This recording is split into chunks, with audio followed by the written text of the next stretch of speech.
invite all the folks in the back of the room to come on in and have a seat. For those of you that were prompt and on time, thank you for being prompt and on time. One of the big challenges we always have at the NetHope Summit is it's kind of like the family reunion and everybody wants to talk. So trying to stay on schedule for the first day especially is really, really challenging. So everybody give yourselves a pat on the back for being the prompt and timely ones. It was well done, and if you keep up that level of expertise and excellence all week long, it'll be a very good week for you indeed. I want to take just a brief moment to officially welcome everyone to Puerto Rico and to the 2019 NetHope Global Summit. It always feels a little weird to say hello to folks in the middle of the afternoon because I know many folks have been very, very busy for 24 hours or more already. But as we sort of kick this off and really get into it, and really into the meat of the event over the next couple of days, I can't think of a better way to start this conversation than with our next speaker. Many of you know Dan Lamont, CEO of threshold.world, who has really spent an inordinate amount of time thinking about this critical issue that many organizations in this room are struggling with, which is how do we get from outcomes to actual impacts? And how do we think about the impact that the work that our respective organizations are doing and the impact that that has on the communities in which we all work in almost every region of the world. Dan's also made an incredible commitment to the recovery and the work that has happened here in Puerto Rico for some time, and I'll let him speak to that. But certainly his personal passion around the geography and around this issue in particular makes him a really wonderful way for us to kick off this afternoon. So with that, I'm going to turn it over to Dan. Thanks very much.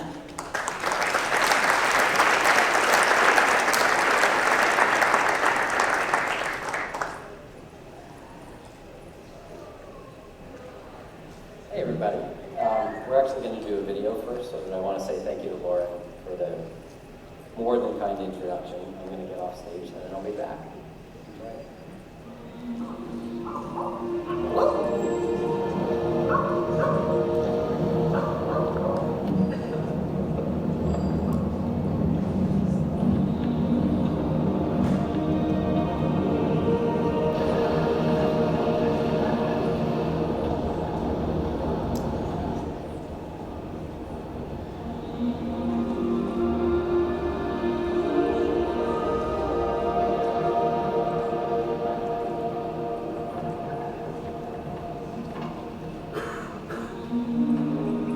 The human desire to help each other has been around since the beginning of time.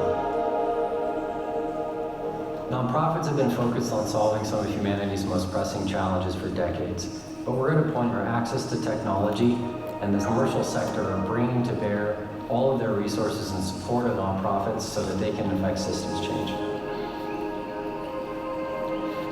We believe the world is at a threshold moment, and the decisions we make will determine the future of life on this planet. Nonprofits' access to technology and the role they'll play in this story is just beginning.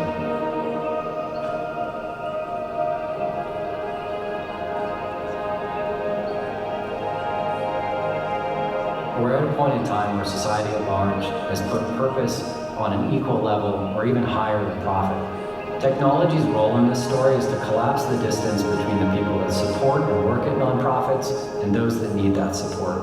And that is why we started threshold.world. What motivates me every day is the opportunity to make a change in the world with the work that we're doing and having a team that I can partner with in order to effectively make that change happen. Anytime that you're designing a new application or a new website, it's important to think about the end user and the amount of time it's going to save them or how much more efficient they'll be able to be. But in this specific case, when we're designing for nonprofits, that's even more important because you have to think about time in terms of the beneficiaries. And if something takes more time to do on the program planning side, that means that people's lives are at stake here, and that's something that we can't take lightly. I live by a checklist every day. It's essentially. And I have my small notebook where I write everything. And it's kind of ironic because in such a technology-driven world when everything is mobile, you would think that organizations such as ourselves that are interested in economic development, creating wealth and socio-economic well-being for our beneficiaries, we would have better tools for this.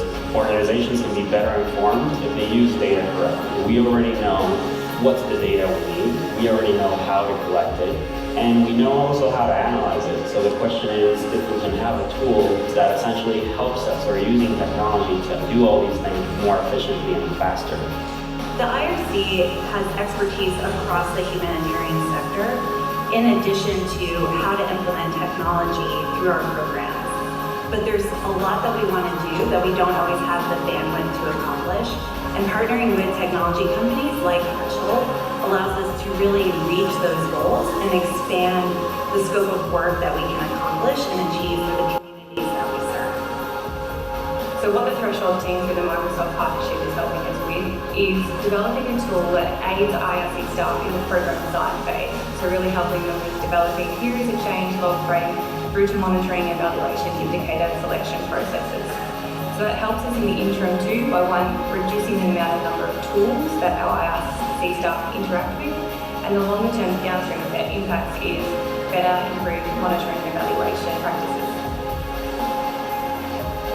Standing here today, I realize that the experiences of the last 20 years brought us to this point in time, this threshold moment, where the right resources, the right relationships, and the right will to do good in the world are making things possible that weren't possible just a few years ago.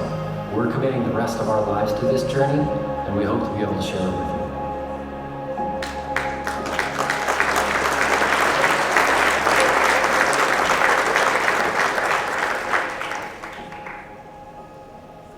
It's a bit of a dream come true to see that for me, so thank you for watching the whole video.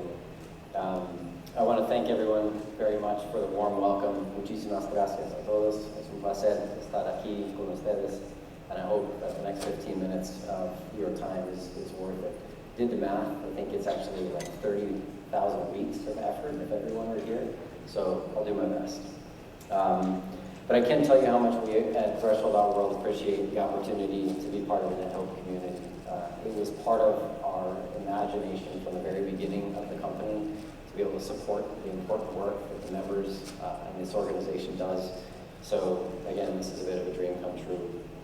And I'd like to offer a special thanks to the people of Puerto Rico for hosting all of us at the NetHope Summit. That many of these enterprise programs have gone through, including this one, it was generally considered a great success. The team was happy in learning. She had survived it as the CIO, which was great. And the board was generally still very supportive of the continued and ongoing significant investment that was required. But it turned out that what she would say next would cause me to question the prior 15 years of my career in working in the cloud, a time during which I and the teams I had the honor of working with had migrated over 1 million employees and over 10 million constituents through digital transformation processes into cloud ecosystems. Something that I was then and am now still incredibly proud of. And the punchline and what Sage said to me next was, Dan, you are no longer welcome here unless you can prove to me that the software that you bring to us is interoperable with the things we've already bought. Does anybody feel like Sage? Was her advice wise? I was floored. It was something that I probably should have known about long before. But the lesson in all of this was that she wasn't challenging or rejecting the idea or the desire to continue innovating and evolving and improving the outcomes of the programs themselves or the work that the organization was doing. What she was reminding me of was something critical, and that was that what I and many in the tech sector saw as flexibility was a burden for the organization. And she said, it's your responsibility to improve that interoperability, and you're not welcome back until you've done that. So I did what most of us do, and I went and consulted with other CIOs and CTOs to see if I was the crazy one or if Sage was the crazy one. I looked at the literature, took a look around, and tried to figure out what I might do next, which is when I came across this statement by Rachel Carson, who who you may know is widely credited with the modern environmental movement. And Rachel's statement was that in nature, nothing exists alone. I thought I was going to be a doctor, so I usually use nature examples. But the idea here is that biological systems are integrated. Right? Every participant in the ecosystem is both dependent upon and affects every other participant in the ecosystem. And if we look to nature, which I think is the greatest innovator of all for inspiration, we as the technology providers are reminded that we have a responsibility to ensure the health of the ecosystems we operate in by, if not fostering, requiring interoperability as a digital manifestation of our commitment to inclusiveness. And you might say, well, it's not really a fair fight to look at nature as an example. Nature's had 3.5 billion years to try to figure out how to make all these connections work. And we in the tech sector has barely had 70 years. But the question still remains, how do we fulfill SAGE's mandate? So I propose, this will be the first of 3 proposals for your consideration, that we borrow from Rachel Carson and then first acknowledge that in technology, nothing exists alone. And not technology in and of itself, but the data that is behind the technological ecosystems. And actually not even the data, but the potential that the potential story that data has to tell. There is, as I think we all know, behind every bit of data, whether it's handwritten on a piece of paper, stored in some Excel workbook on your machine, on your local desktop, or in the most robust of many cloud ecosystems, a story about a person, a place, or a thing. A real person, a real place, or a thing. And then isolated data only tells part of the story. And if we, the people who are trying to leverage technology to improve outcomes and ultimately impact, don't have that full story, how can we possibly predict how the objectives we seek to achieve will enable results to be realized? I think our well-intentioned efforts are guesses at best. We all know that ideas are one thing and execution is entirely another. So in my search for answers, I came across a picture. It's this one. This is a marketecture. A favorite word of technology companies. I bet every one of you has on your own marketecture. We have our own architecture. And as I looked at this one is actually from Nick Fratello, who lives in Boston. And as I looked at this architecture, I realized that there, like all architectures, it has its own distinct advantages. And I believe that every architecture that's in the market has its own distinct advantages. But there was one that wasn't immediately apparent to me in this picture that I believe has become a very important, if not a critical ingredient into achieving SAGE's mandate. And that little thing is just a line. It's amazing how simple but powerful a line can be. That line represents Microsoft's Common Data Service backed by the Common Data Model for nonprofits. It's a vision, but it does have, in my view, the potential to solve this underlying interoperability problem by eradicating it altogether if you operate on the Microsoft stack. And if you don't, and I expect most of you won't exclusively operate on the Microsoft stack, it has the potential to dramatically decrease your data silos and collapse the applications that you work with, because it can interoperate between any interactive application. It includes an open source data model for nonprofits that spans the entire philanthropic life cycle. And it's imagined not by Microsoft alone, but by a collaboration of cross-sector participants, many of which are attending this conference and in the room today. Is it perfect? Nope. Will it ever be perfect? Nope. But I do believe it's a really important first step in our journey from outcome to impact. So I propose for your consideration that we as a community can continue to try to contribute to, leverage, and evolve open source common data models that are backed by common data services that allow the data to flow across and tell a story that has the potential to tell. At last year's NetHope Summit, had an opportunity to be on stage with a couple of characters. I can't see. Is that the right one? looked a little different from here. I was really honored to share the stage with Justin Spellhog and Eric Arnold from Microsoft Tech for Social Impact and Art Dela Cruz from Team Rubicon. And I and the team at threshold.world have largely dedicated our efforts over the last year to contributing to this common data model, and that journey all began at this summit last year in Dublin. So this is quite a moment for us to be able to start there and be here sharing this time with you. It has been the most fulfilling year of my professional career, and I want to take a moment and just pause and thank NetHope and Microsoft for this opportunity. This year, in my view, has allowed me to earn the right to go back to Sage and offer a solution for solving that interoperability challenge. In addition to this work, over the last year, the threshold.world team and I have been working on another project.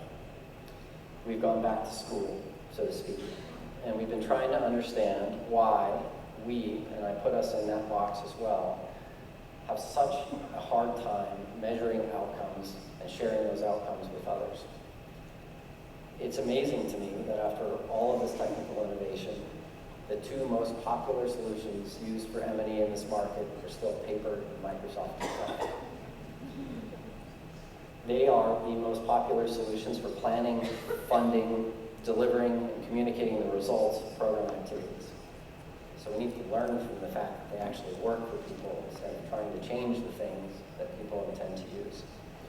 We've interviewed program staff, we've spoken to leadership, we've talked with industry experts, we've evaluated many of the solutions that are available on the market today, and we've read thousands, if not tens of thousands of pages of best practice guidance on how to actually do this right from every organization we could possibly find. We didn't find a lot of agreement in that research, but we did find agreement on this word. It seems everybody agrees we should put everything into the context of the word impact. At least we can start from that point as a place to go from here.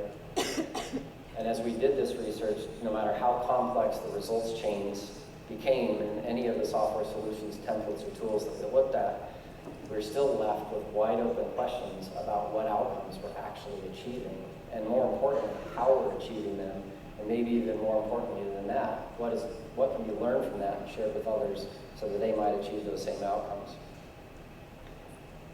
So we don't have a common understanding of outputs, outcomes, or impacts, or any other derivation of those terminologies themselves, nor do I necessarily think we need to, right? As long as we can learn to understand each other in this process.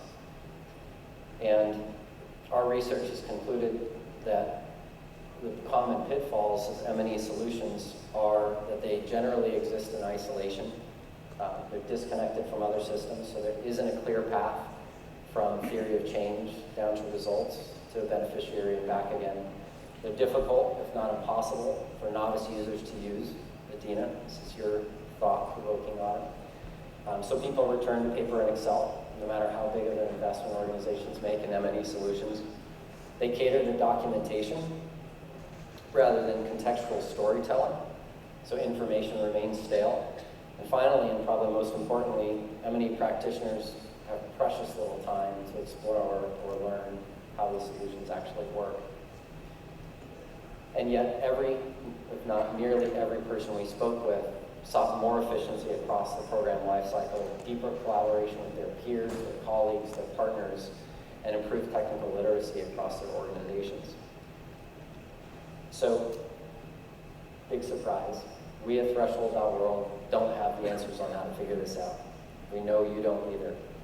But we are going to dedicate the rest of our careers to trying to determine how we might be able to bring together common data models for nonprofits with artificial intelligence to reimagine monitoring and evaluation. And our hope is that we can bring together that context and ultimately result in shared learning in service of the beneficiaries themselves and the program staff that work so hard to affect these programs. You saw in the video a good friend down here in front, Jess, and Lauren from the International Rescue Committee, and we're so honored to have been part of a NetHope IDEA, formerly D3 process, to be able to bring this to reality as a first stage in partnership with Microsoft, Revel, NetHope, as well as Rock Solid Technologies, a Microsoft partner that's based here right in Puerto Rico. We're humbled to have taken a small part in that effort, and we commit to ensuring that this is the work that lies ahead of us and the team. It's a journey we hope to continue and one we hope to share with all of you. So if you have problems with M&E, we'd love to speak with you about it. Which brings us all back to the place that I started in the beginning, Puerto Rico. Can everybody say it the right way? Puerto Rico. In the spirit of this summit, and as Lauren mentioned in her far too kind invitations, are collaborating to try to make that a reality in an important community where we intend to work through the life of this company. You may not know that there are over 10,000 nonprofits delivering services here in Puerto Rico, over 2,000 of them domiciled here. They employ nearly 5% of the population, over 150,000 individuals. And yet, there are government, regulatory, cultural, and legislative barriers that make it incredibly difficult for Puerto Rican nonprofits to be as effective as they have the potential to become in service delivery across the island. And perhaps they're needed now more than ever. And like most nonprofits, they intend to and do everything they can to increase their capacity to better serve citizens and protect the environment overall. And we believe that digital transformation has a role to play in that effort. So in partnership with Microsoft Caribbean and Rock Solid Technologies, we're initiating something that we're calling the Puerto Rico Nonprofit Digital Transformation Hub. The goal of this collaborative effort is to accelerate Puerto Rican nonprofit impact by increasing capacity through digital transformation. We share this with you today, not because it's a new idea, but because we know there are many other organizations, nonprofits and otherwise, exercising similar efforts on the island that we intend to and hope to be able to support. This isn't about a brand building exercise, it's about getting into the stream of effort that's already happening and sharing our commitment to such with you all today. Our hope overall is that this cross-sector collaboration will result in shared learning that'll improve outcomes for the citizens and the environment in Puerto Rico overall. So in closing, and challenges. We know very little about what we must do to prepare for a world and a future that we can't predict. If I'm truly honest, I'm deeply concerned. But even more importantly, I'm deeply hopeful. And I confess, we don't have point-by-point directions about how to get from outcome to impact, but we do know that in technology, nothing exists alone. That contributing to, leveraging, and evolving open source common data models imagined by nonprofits and collaborators across the sector will enable us to learn from the story that the data has the potential to tell. And finally, that our software must ensure, that we must ensure that our software is a technical manifestation of our commitment to inclusion. Ha sido un placer. Espero que tengan una buena semana, and I want to thank you all for one of the best days of my life.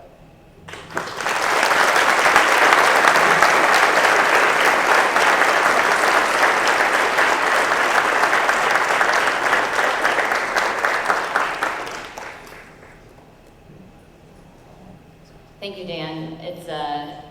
It's fabulous to see someone who has not just a personal commitment to the work that many of us are very familiar with and the space in which all of us work, but then to be able to couple that with the personal connection to the place that we are is a really special and unique opportunity for us to kick off our presentations this afternoon. So thank you again, Dan, and thank you for sharing the work that you are doing at threshold.world. Now I want to bring up our next speaker, and I'm going to need everybody to kind of get ready because we all need a little humor in our lives, and certainly throughout Ross Red Crescent Climate Center. I tried so hard I practiced that so many times because there were so many R's and C's all at once together. Let me try that again. Pablo Suarez, who is the Associate Director for Research and Innovation at the Red Cross Red Crescent Climate Center, is going to share with us the way that he uses humor in his day-to-day workplace and in building teams and increasing collaboration and addressing all of the challenges and some of the frustrations that many of us feel on a day-to-day basis, and certainly when we're trying to work cross-sector in some very difficult scenarios, having some tools around using humor to bring us together and to build those relationships is probably a skill we could all learn to increase. So Pablo, thank you for joining us, and I'll turn it over to you.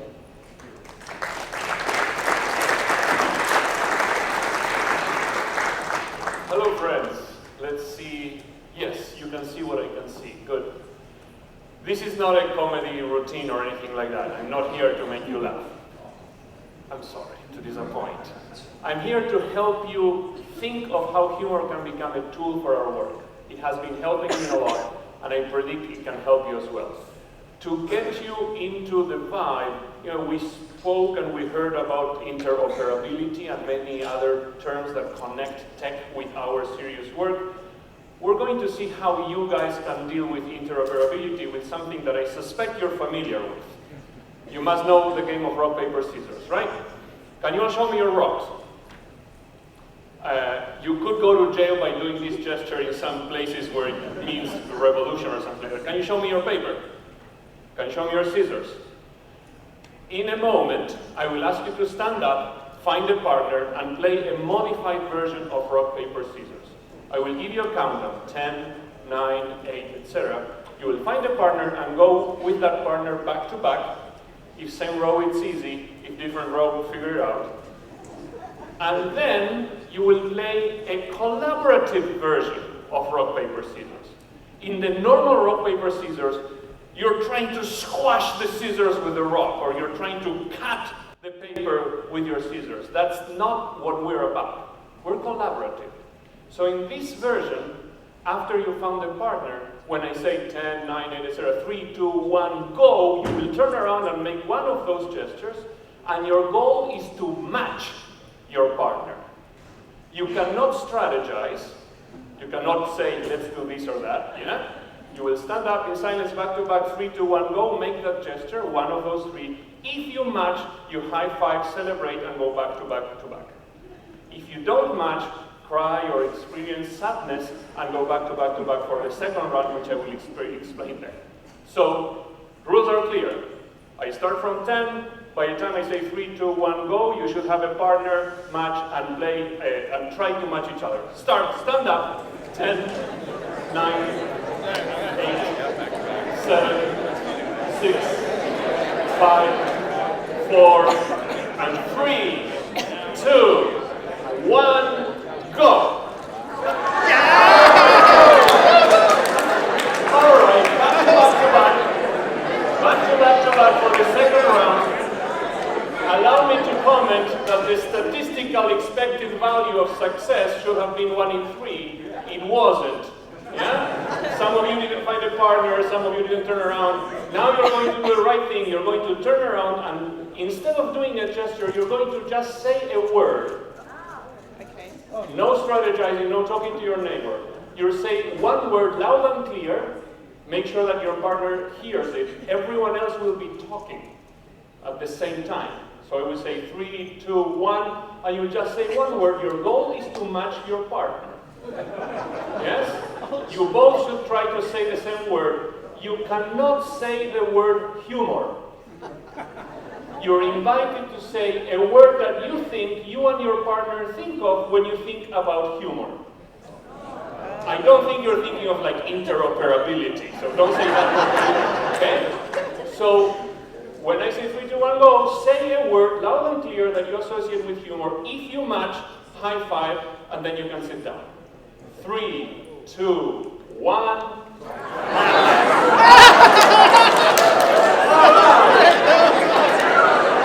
Sit down.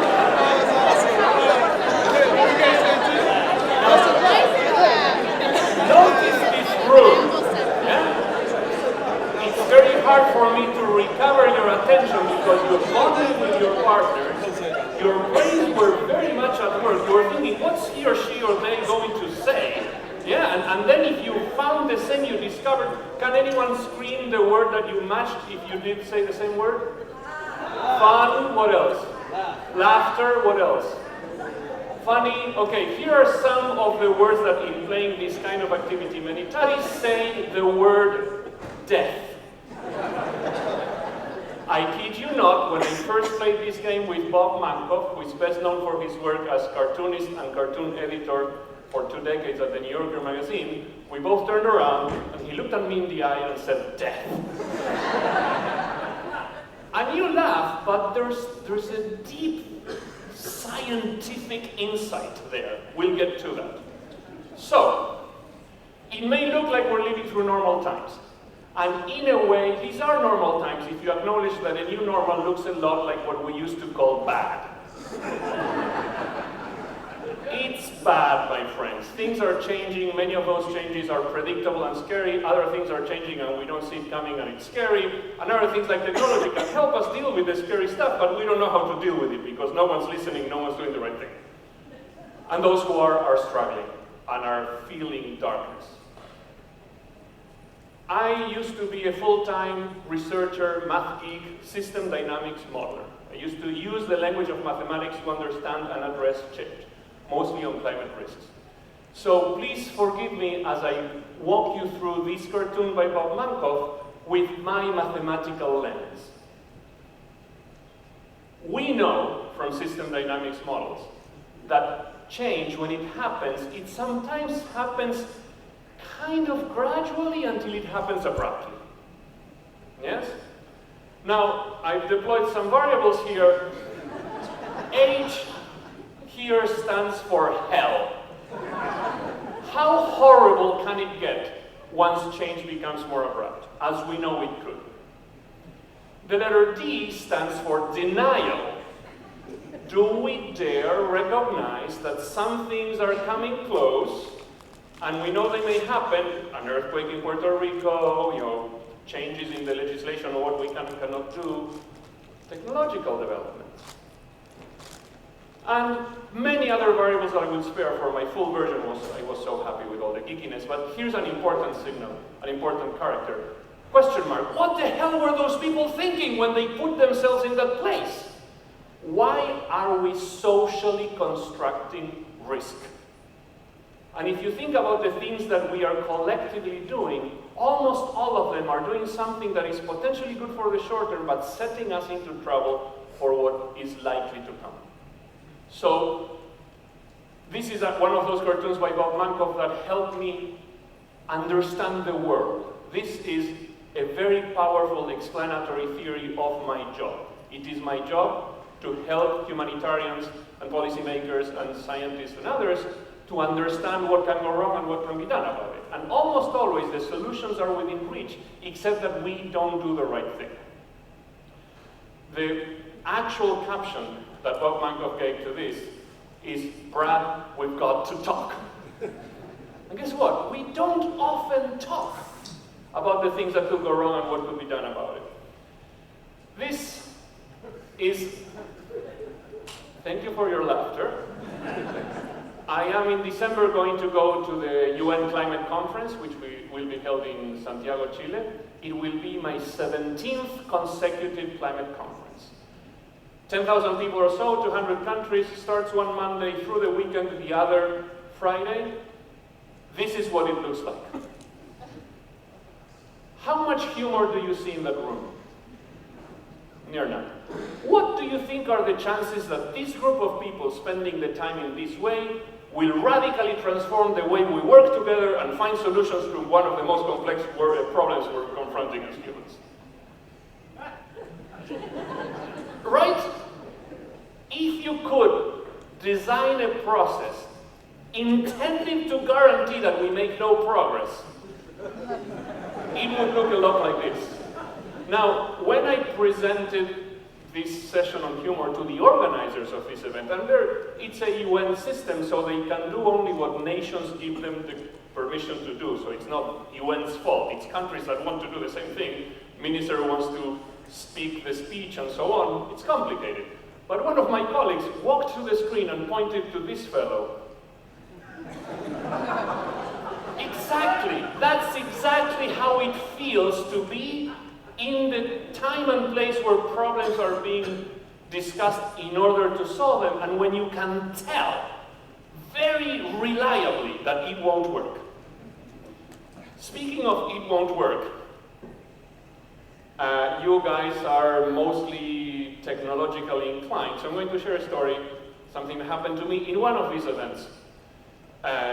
My computer wasn't connecting to the internet, so I walk up to the IT desk. Two young, very kind, technically competent people start pushing buttons to fix my problem. And then, this was in Warsaw, one of them looks at the other while pointing at their own computer, says something in Polish, a language I don't understand, and they both have a good laugh. I thought, well, I have nothing else to do, I'm waiting, they look like nice guys, so may I ask what is humorous? And one of them says, yes, a PowerPoint just started in room 17. To which I'm thinking, how do you know and why is that humorous? And he could interpret my facial expression and said, we can see a peak in internet usage. Do you notice the pattern? Some of you got it, others got it later, others still are trying to get it. It's catastrophic. IT folks at a conference noticed that when the designed intervention begins, people get so bored that they tune out and start checking email and downloading files and so on. Most of you went through the same thing that happened to me, which was first to laugh because it's funny, and then to go like, no, this thing like that guy. What are we doing when we design time together? I have to be very candid. As a scientist turned humanitarian worker, I feel an amount of darkness that I'm not used to experiencing. And I see it all across my colleagues. And there are two works of art, if you allow me to call literature and painting art. It's much more diverse than that. But we have been creating things that we didn't care for them well enough, whether it's the UN system or the internal combustion engines. And we have been creating monsters. And things are happening that makes us want to scream. Yeah? It sometimes feels like Wunsch. And one of the things that I'm working on now, even though I don't have any competence, but I'm finding people who know these things, and if you know, please walk up to me, is how to address this darkness, this anxiety, this concern that is becoming more and more prevalent when we have to do stuff that needs to be done and we don't have enough time, money, understanding, partnerships. So working with humanitarian workers, communities at risk themselves, researchers, journalists, youth, it's bad. And what I'm noticing is that if I don't bring light, illumination to this darkening process, I won't be able to work at the rate, at the intensity, with the passion, with the love that is needed for this. Now, when I talk about humor, I don't want you to think of jokes. Jokes are one manifestation of humor, but jokes are statements that are uttered with the intention to provoke laughter. And when you try to provoke laughter, chances are that for some people you will fall flat and you will be bland and stupid, and to others you will offend. This depiction by Ross Chast is an illustration of how sometimes humor comes across. It's the wrong lightness in the wrong place at the wrong time. This is not what I'm going to share with you. Even though I celebrate those who are good at telling jokes and who can find the right balance and so on, I'm not proposing that because that can go wrong. If you can do it, I'm proposing other things. And let me start with some things I found. I became a student of humor. It turns out that humor is a fascinatingly complex, difficult to understand thing. And there are some researchers that have investigated how social movements have tapped on the social part of humor. Mr. Gandhi, turns out, was a tactical and strategic user of humor. One example, a journalist told him when he was about to meet the king of the empire that was oppressing his land, Mr. Gandhi, do you think you're properly dressed to meet the king? And he responded, do not worry about my clothes. The king has enough clothes on for both of us. You notice how it's a humorous remark, but it's intended not to provoke laughter, but to shed light on something that is important and under-addressed. Martin Luther King also was a very good tactical user of humor. Once he was with his fellow activists from one place to another, and he suggested to stop to get food, so that if they went to jail, at least they got to jail with a full tummy. That was shedding light on an uncomfortable truth that needed to be acknowledged. If you're part of this, you may go to jail. We may get into trouble. I'm going to share with you 4 anecdotes, if you want, of the things that with my team, the Red Cross Red Crescent Climate Center, and partners have been doing. Very different, and some of them kind of humor happened not by design, and then we started making it happen more intentionally. This is a workshop on the Zambezi River floodplain on the Caprivi Strip. Floodplain, so floods can happen. Before it happens, it's a good idea to know what to do. So on a sunny day without a flood, we have a workshop with subsistence farmers on what to do if a flood comes. And instead of doing the usual under a tree, we talk, and the men keep talking, then maybe the women eventually get given the chance to talk, we created a playful activity, essentially a game, where people were invited to actually do the things they said should be done. Imagine if here was a workshop about fire hazard, and you say that you need to get to the fire extinguisher. We'll hide some dice in the fire extinguisher. You have 90 seconds to get to those dice, roll the numbers. When you get a 1, you bring the piece of paper and you accomplish the mission. Guess what? No one knows where the fire extinguisher is, right? So we have this activity, and you see the people were actually literally running. I have to confess, this is facing me, that is facing you, so I want to run this way, but you see the people running that way. So people are running, the body language is one of action, but look at their faces. There's joy. There's radiant smiles because they're having a good time. It turns out that they found the activity humorous. And neuroscience shows that when you're having a good time, your memories go deeper and are easier to recollect. By bonding, people trusted each other, their ideas, and the people who organized the workshop. Humor engenders trust. And if you want people to do something different, to change their systems, their software, their dialogues, their disaster preparedness measures, it turns out that you won't be able to change much unless you engender trust. I love this sentence, change happens at the speed of trust. Another one, very different context, yours truly at the White House. About 8 years ago, a workshop from morning to evening, many guests, 130 people in the room, 5-minute PowerPoints by different organizations. Hello, my name is so-and-so from this and that, and we did this thing, there was a problem, then we came, we gave a solution, now it's better, give us more money, thank you very much. Next presenter, hello, I'm this and this from that and that, and it became like a soup of PowerPoints, everything was becoming not very energetic, then lunch, then one presentation, then me. I knew I was going to receive an amoeba of an audience. So I said, hello, my name is Pablo, and this is not a frisbee, it's a hurricane. If it hits you in the chest, you're in trouble. Everyone stand up. We're like, what? So, of course, there was confusion. More people woke up and turned towards me because something was happening. I repeated those words. I invited everyone to stand up, and I threw some dice, 2 dice, and threw the frisbee in one of the directions. There was an arc of people, and it hit some people, and everyone was very confused.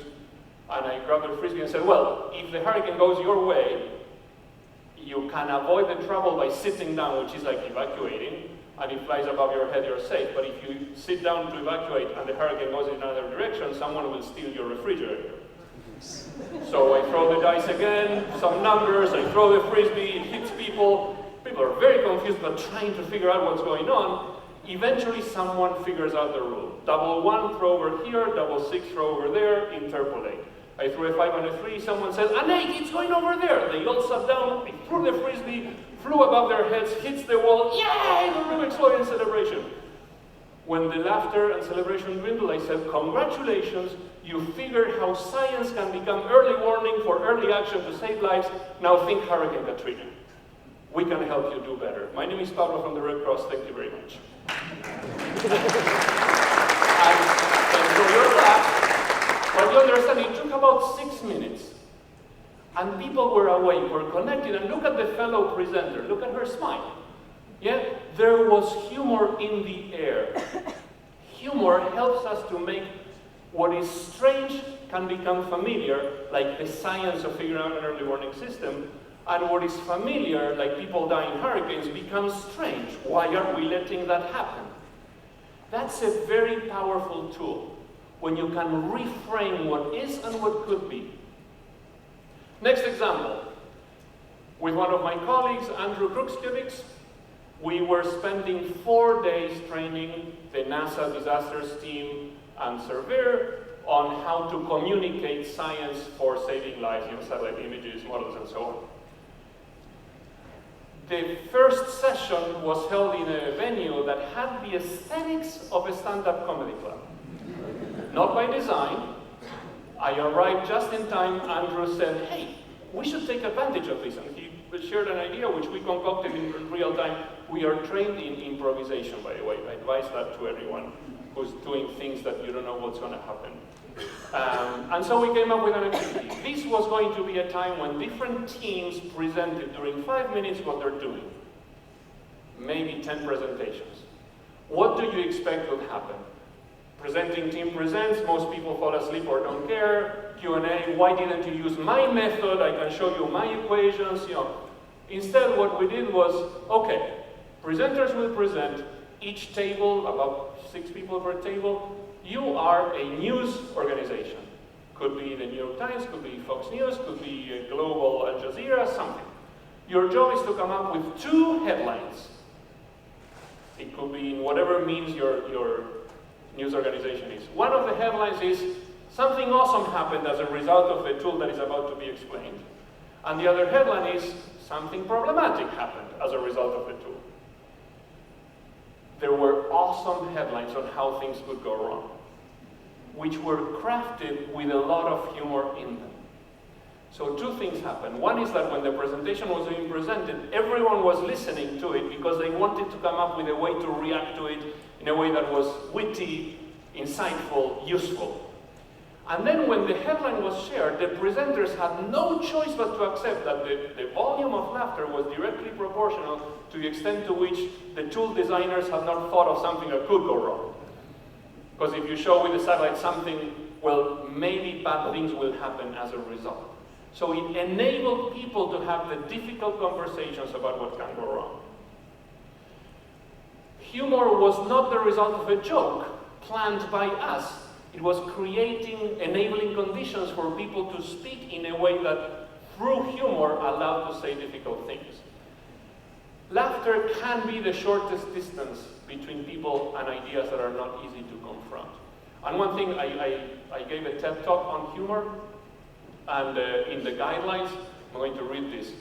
From the official TED Guide to Public Speaking, audiences who laugh with you quickly come to like you. And if people like you, they're much readier to take seriously what you have to say. Now again, this is not about telling a joke before you start talking about your software interoperability awesomeness. This is about creating conditions that enable that discovery, that joy to emerge. Last example. I'm a math geek, I like geeky stuff, and we have in West Africa, in the Mono River shared by Benin and Togo, a situation where a hydropower dam was letting water go, people didn't know, people died, and we wanted to come up with an early warning system, but there wasn't good data or money to do the right thing in terms of hydrological modeling. There used to be a hydro modeler. So if you had a human looking at the little data we had, we couldn't come up with a model. We partnered with machine learning scientists. We came up with a way to, we call it FUNES. Given how much is raining, how full the reservoir, what are the chances of flying downstream? It's mostly like a 12-year-old could come up with something roughly equally good. If it's filling up and it's raining, maybe you should start running. But machine learning makes it sound cool, there's analytical rigor, and there was German money that was enabling the real innovation behind this, which was forecast-based financing. And we move money to take early action before disaster, after signals of a potential disaster happening, so the extreme event doesn't become a disaster. A lot of talking, but imagine this. National, subnational government entities, Red Cross volunteers all the way to Geneva and Germany, hydropower dams, meteorological, bringing those people together to agree to something weird was not easy. So we made it a point from the beginning to craft humor and art to enable the conversations to happen for people to coexist with each other despite different priorities, different mandates, and so on. This is my first ever work of art. It's basically how much water in the river? January to December. Dry season, wet season, dry season. Next year, dry season, wet season, dry season. Next year, 2007, dry season, wet season, dry season. That was a flood. What caused it? And we had some parameters, and this helped people become curious. There was even a fight between two government entities over who kept the object. It was shared at the Understanding Risk Conference, convened by the World Bank and partners in Geneva. Now, as I was mounting this in a little room in the conference venue, the Arsenale, there was an Italian worker with a little cart, putting chairs on the cart, going away, and then coming back with an empty cart and filling the chairs as I was mounting this thing. And he was intrigued. And then he stopped and said, "Ma cos'è quello? What is that thing?" I explained, it's about an early warning system with machine learning in Togo in West Africa and with the Red Cross. He looked to make sure that his boss wasn't around and said, "Raccontami più, tell me more." What are the chances of an Italian conference venue worker risking getting fired to learn about a machine learning-enabled forecast-based financing tool for early action in West Africa? I say near zero, but because there was art and humor, he wanted to ask more. And that's exactly what had been happening throughout the design. He's won a Global Innovation Award and so on. Humor awakens the appetite for learning, even at the expense of taking risks. If you look at the preceding sessions, there were moments where the speakers said something funny or did something that was interpreted as funny, or someone made it, and people get awakened. People want to know what's going on. So, what is humor? Next task for you. In 60 seconds or less, tell to your neighbor what you think humor is. You open a dictionary, what does it say? Ready? What is humor? Talk to your neighbor, 60 seconds. Ready, set, go.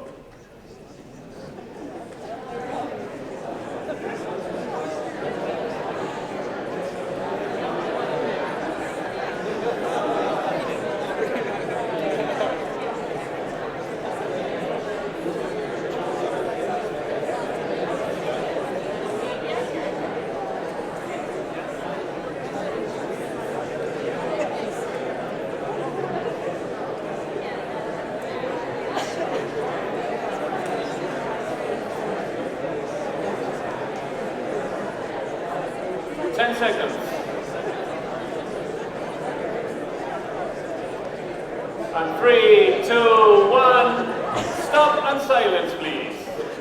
So I didn't hear what you were saying, but I could read your facial expressions. Many of you were like, it's not easy. Some of you were comfortably talkative with your partner being, So let me tell you what the dictionary says. First of all, a good old-fashioned thick dictionary starts by saying that the etymology of the word comes from humor as fluid.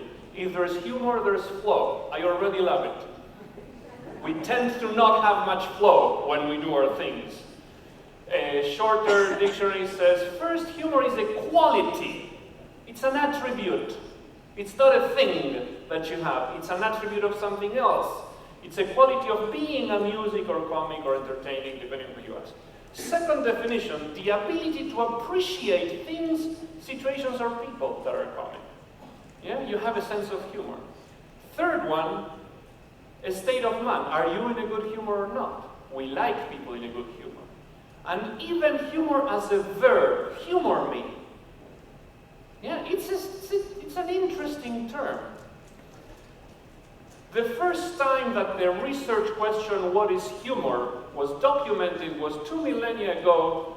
A certain Mr. Plato and a certain Mr. Aristotle who wondered what made people laugh. Being very smart people, they came up with the superiority theory. You fall over a banana peel, I laugh at you, I feel superior, it's awesome. That is the kind of theory that dominates stand-up comedy. I make fun at people from the other country, the other political party, the other province, the other soccer team, and we laugh together. Or I make fun of myself. I'm so tall that this thing doesn't fit in airplanes, and people laugh at the expense of others because in laughing they feel superior. We cannot do that. It gets very close to the completely unacceptable things that we find, like gender imbalances and so on. Mr. Pascal, a mathematician, came up with the incongruity theory. Humor emerges when there's a disproportion, says Pascal, disproportion between what you expect and what you get. If I walked up here with a funny hat, you would not be expecting that, some of you would find it funny. This theory I find too inclusive. If one of you comes and shoots at me, that would also be a mismatch, but it wouldn't be necessarily humorous. Do you recognize the person on the top right? Mr. Freud, the relief theory. Can you name a word that he's likely to have used? Are you that shy? What does Mr. Freud think, in addition to relief, that is connected to the existence of humor? Sex, of course! He postulated that humor is one of the things that we do when we want to unleash or relieve suppressed sexual thoughts and aggressive behavior. As an Argentinian male, I can attest to the validity of this theory when, as a young male, I was indoctrinated on how to take young women to bed by making remarks that were completely unacceptable, because the Argentinian male happened to be somewhat repressed on that front. Now, of course, I don't think we should embrace that theory of humor. We should not use humor to unleash violent thoughts, sexual or otherwise. The Humor Code is an interesting book for those of you who are curious, which shares a lot of theories and postulates very strongly a dominant theory of humor today, which is the benign violation theory. Humor happens when something is a little bit in violation of a norm, but it's benign, it doesn't hurt. If I tickle myself, too benign, I'm not going to laugh. If it's my first day in jail and a giant dude comes to tickle me, maybe a little bit too trespassy, I'm unlikely to laugh. But if my mom tickles me when I'm 3, or a girl I like tickles me when I'm 14, then it's the right balance of benign violation. My favorite theory, in terms of its usefulness, is by Tom Veach, a fellow who, in addition to being a scholar, is into tools and things. Don't ask me why he posted that on his own website. He offers the N+V theory, which is N for normalized and V for violation. So there's commonality with the previous one. I'm paraphrasing, but he says that humor emerges when there's a violation of a normative principle of how things should be, and yet that violation is perceived as normal. It's generally accepted. Think of the couple in the waterfall. It depicts how we are. We find it funny because we're constantly putting ourselves in risky situations. Last slide having to do with theory. This is my dear colleague and friend, Belina Raffi. She runs an entity called Sustainable Stand-Up, which harnesses the power of the tools of stand-up comedy, but for sustainability purposes, such as disaster management, environmental management, and so on. She says, love yourself, love your audience, find the system funny. So this is a stand-up comedy that is not about superiority theory and making people laugh about other people. It's about finding the system funny, and through humor, shedding light on what's wrong with the system. Now, my friend John Crowley, who, thank you very much, John, for bringing me here, like me, we're both system dynamics modeler. Check out this cartoon. The caption says, try honking again. Any of us who has been stuck in a traffic jam, you know that honking again will not lead to the flow you want, right? There's something wrong with the system ahead of them. And there's not much they can do to make that clogged system become unclogged. Maybe it requires a redesign of the system. Maybe it requires different roads, regulation of who drives what cars, etc. But what we're doing when we do what we do is often to not recognize the complexity of a system and the reasons why there is no flow, and instead we try honking again. We say to people, we need interoperability. Well, guess what? The reasons why there isn't interoperability is not because people don't know. It's because there are forces, incentive structures, and so on that are not technical in nature. This is my wagging my finger at you. I grew up in an Italian-speaking household. My grandma wagged her finger at me a lot, so now I pass it over to you. Tech people thinking humanitarian, etc. Our tech solutions are not working for non-technical reasons, because people try honking again. What is it about the system that prevents us from having a conversation about what could work or not? Lovingly, let's recognize that the emergence of humor enables breakthroughs in recognition, in understanding, in learning, in dialogue. Once humor happens, it's easier to recognize that we're doing the same thing and it won't work. So, I'm going to put you to work again in a shortened version of an activity that we designed with Bob Mankoff for the World Bank Independent Evaluation Group. A little bit of background. World Bank has some money and gives some money, and those who take the money on behalf of governments are supposed to spend it for good things, for their people. Sometimes the people in those countries don't get engaged. So a hydropower dam happens, and maybe those who are going to be displaced were not even informed. So the World Bank was convening an event on citizen engagement, which is code for why aren't you engaging people, and government accountability, which is code for corruption. 150 people, mostly from developing countries, were going to convene, invited by their main donor, to have a conversation about corruption. Now imagine you're the Minister of Infrastructure, Minister of Planning, Minister of Finance, and someone says, would you like to come to my meeting about corruption? Actually, you have to come to my meeting about corruption. What will the minister say? There is no corruption in my country, and it wasn't me. And who do you think you are convening a meeting about corruption? The default would be a very defensive, fruitless event.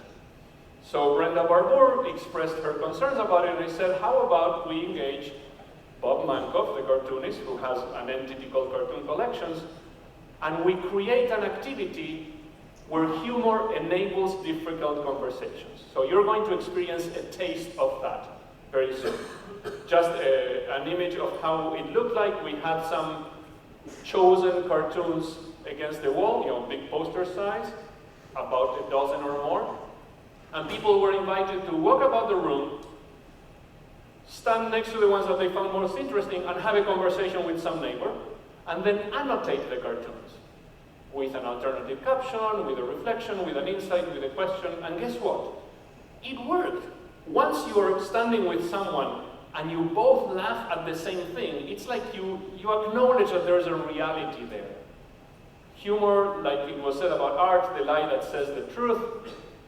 Look at these two faces.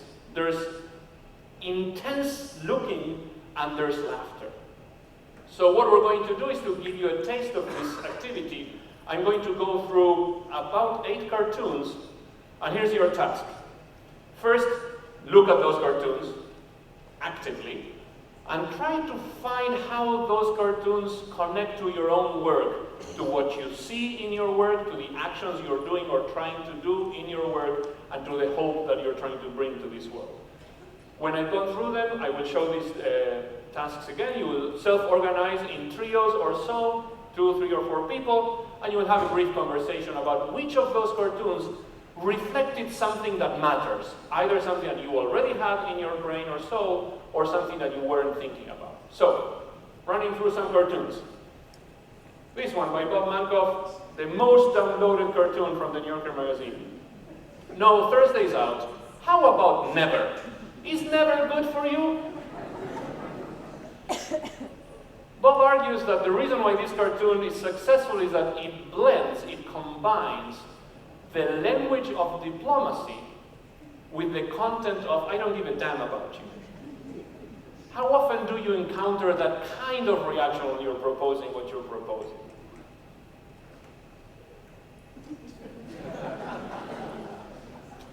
I don't think I need to elaborate with this audience. You will make the same foolish mistakes you have made before, not once, but many, many times again. This again connects very strongly to your work. Where does the evidence go once it's created, right? The Garden of Innovation, there's a person with a gentle smile carrying a young tree with a colorful fruit. Everyone around has tools meant to snip and chop it out. Stakeholders say, I love it, me too, referring to the mobile with little animals. What does the baby see? Not exactly the best sight. I sense the resonance. This should be at the beginning of any user testing session. This relates to a publication we launched recently with my team to echo a recent climate change publication by the IPCC about oceans.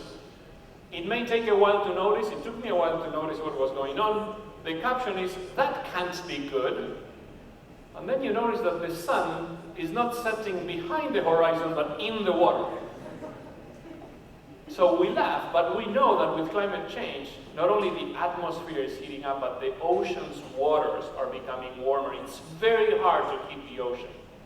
And once you start heating the ocean, as we're doing, things are beginning to change dramatically. The health of coral reefs is going down. The energy available for strong hurricanes is changing. Many other things are expected to happen in the foreseeable future. Now, one other thing that I saw in a tweet, you know how these past months have been the hottest, like June was the hottest June in the recorded history of 130 years of data.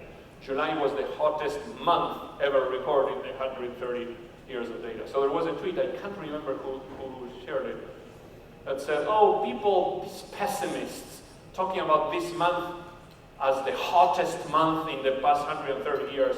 I like to see the positive. I like to see this year as this month as the hottest month in the, sorry. I'm an optimist. I like to see the positive. I like to think of this month as the coolest month in the next 130 years. Right? And we laugh and then we say, holy smokes.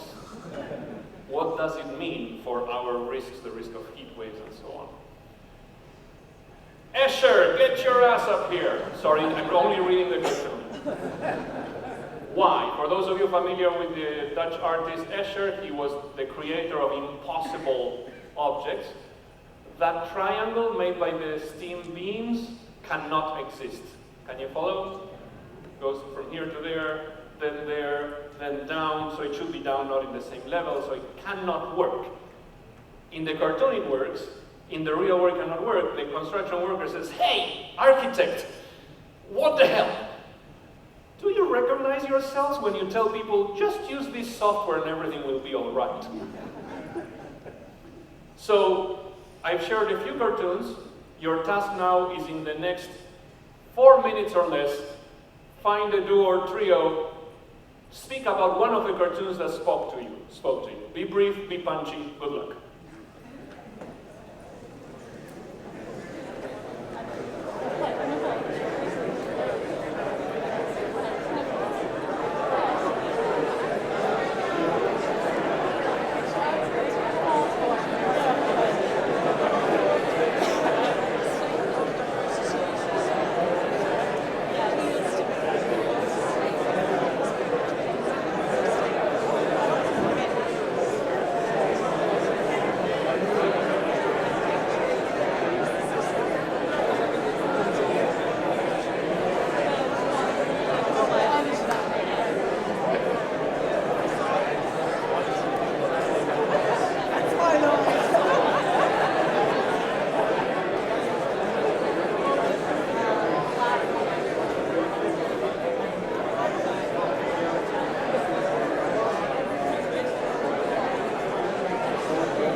2 minutes.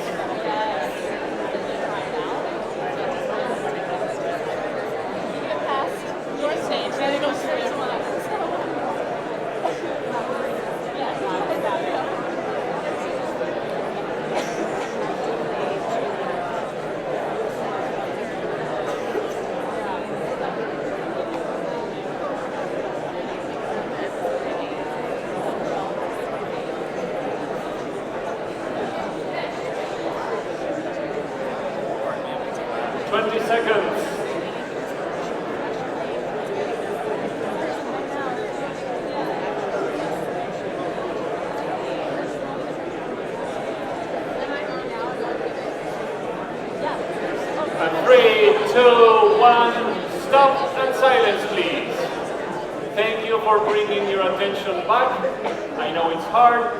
So when I look at your faces, I see radiance, but I see an intelligent look. It's not like you were telling humorous anecdotes about your child learning to walk. There's something about your work that connects deeply to some of the insights brought forward by these humorous remarks. Indeed, the New Yorker magazine does not refer to cartoons as cartoons. They refer to as idea drawings, because they help craft ideas in the mind of the reader. There's one last cartoon I want to show you. We may think we know what people are thinking when they're thinking, but maybe they're thinking about other stuff. When you guys are thinking of IT solutions for humanitarian problems, maybe you think that their problem is not what they're thinking about. This will explain a lot about the incentive structure of the user community. I'm not saying that all of us humanitarians are thinking of becoming a marble kisser, but you know that the incentive structures are not always aligned with what would be good for the data, what would be good for the software, what would be good for the flow of information. You remember, these are the kinds of words that you thought of when I asked you what do you think of when you think of humor. And I think you can agree with me that none of these words seem to relate to humanitarian work, or to conservation work, or to IT work, unless maybe you think that some of us are somewhat smart. There seems to be no overlap. Now, when you ask humorists, like Bob Mankoff, what do you think of when you think of humor? These are the words that they bring to mind. They think of conflict, tension, incongruity, risk, questioning, danger, of course, death. This is what a humorist has in mind when they see the world. They notice the coexistence of what is but shouldn't be with the people who let that happen. And they make it obvious that it exists and it needs to be confronted. It is for that reason that I am finding humor so helpful.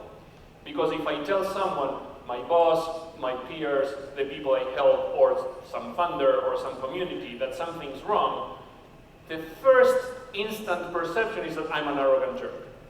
Para los que hablan español saben cuánto más ayuda que soy argentino. Yes?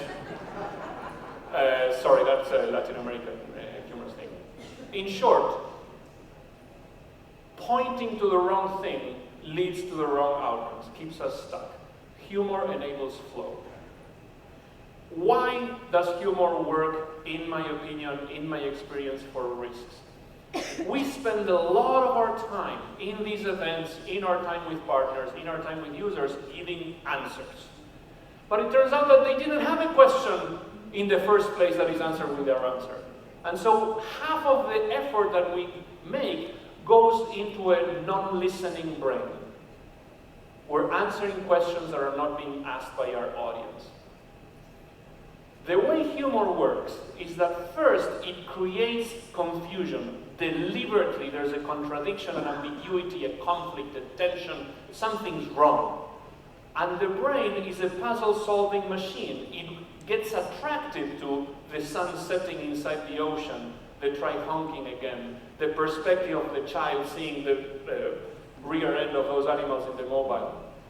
And then a question emerges, why am I being shown this? Why do I resonate? It makes me laugh because I see the connection, if it's well designed, it's the right audience and so on. something creates an aha moment, a revelation, a getting it. A PowerPoint just started in room 17. You earn the right to laugh because you figure it out, you feel super heroic, and then you go, aha, now I understand how this connects to my real work. I should try to stop honking and change what's ahead. I should try to think from the perspective of the user before I design the mobile software that is not interoperable. This explains the way I see humor now. I'm still learning, I'm still evolving, I'm working with experts. There's people who know how to help you craft humor. There's a fellow called Drew Tarbin who has helped me a lot, who has an entity called Humor That Works. You hire him, and he helps you infuse humor into your work, whether you're the FBI or the IBM, two of his clients. Because it works. Think of marketing. Think of how many advertisements are infused with humor, because they attract the mind. So we're going to make it work again. When I say so, you're going to stand up, find one partner, could be the one of the rock, paper, scissors, or another one, and you're going to have a very brief conversation. If you were my partner, thank you. One of us would say something that's wrong with our systems. For example, people don't use data. And you have no choice but to respond, no! And then one-up me with something that is even worse about our work. You could say, people use data but stupid. And I could say, no! And one-up him and come up with a spiral of confrontation of what's the worst thing that's going on. Everyone stand up, find a partner. In 1 minute, what's wrong with this work? Say no to each other.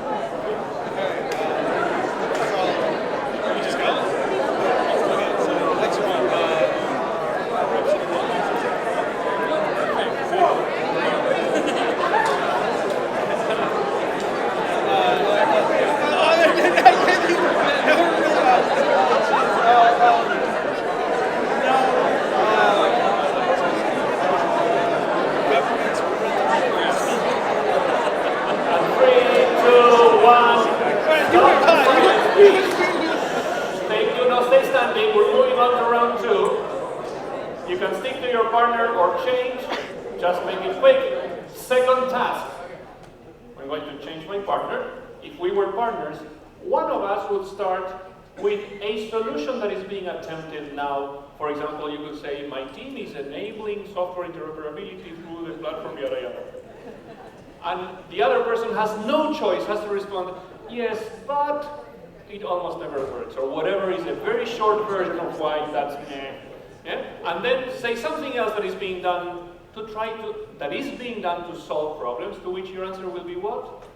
Yes, but, and make it meh. And say something else and go back and forth with each other about a minute. Good luck to you.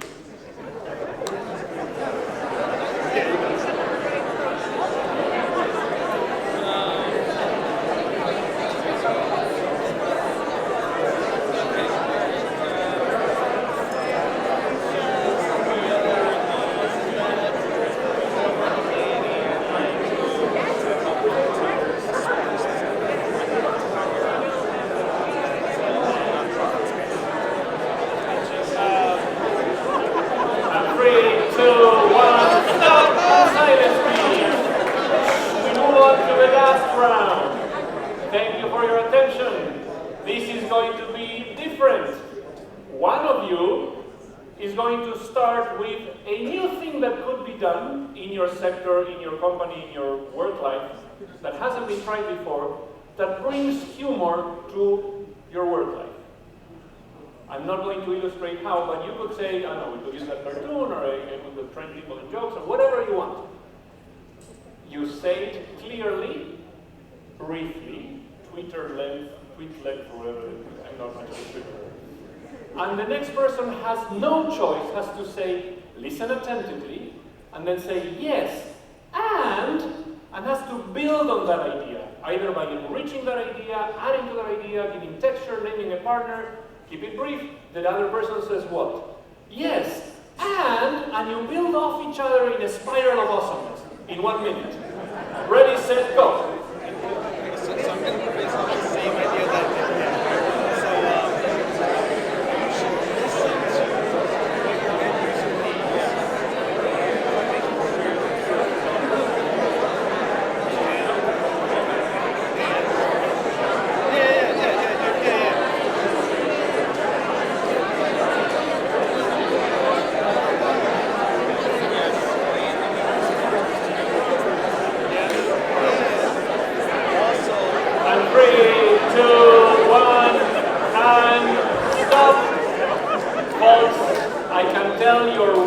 smiles.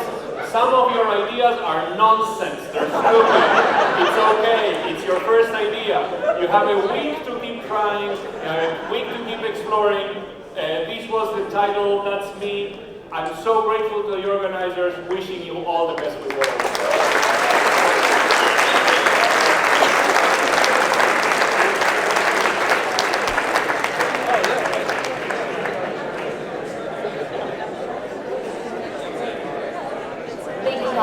That was fabulous. And I think the idea of using humor and being slightly uncomfortable or seeing those incongruity is a really wonderful way for us to think about how we address some of the tough challenges that we deal with. So we've had a quick start to this afternoon. It's been great to hear from Dan and how interoperability is helping us from a technology perspective really address the questions of collaboration and communication and building those opportunities to connect. It's been great to hear from Pablo when we get to some of those tough places, how we can bring humor into those conversations to explore new ideas and to build those relationships that actually make that collaboration and those cooperative efforts fruitful. I realize that I am the only thing standing between you and drinks right now. So I simply want to say thank you for helping us kick off this afternoon. Thank you for being here. We've got a great week ahead of us, but for right now, I invite you to enjoy the opening reception. I want to say thank you to all of our sponsors who are making tonight's kickoff possible. We couldn't hold this event without them, so please, right through those back doors, go out, have a drink, say hello to folks that you haven't seen yet, and we'll see you back here tomorrow. Thanks, everyone.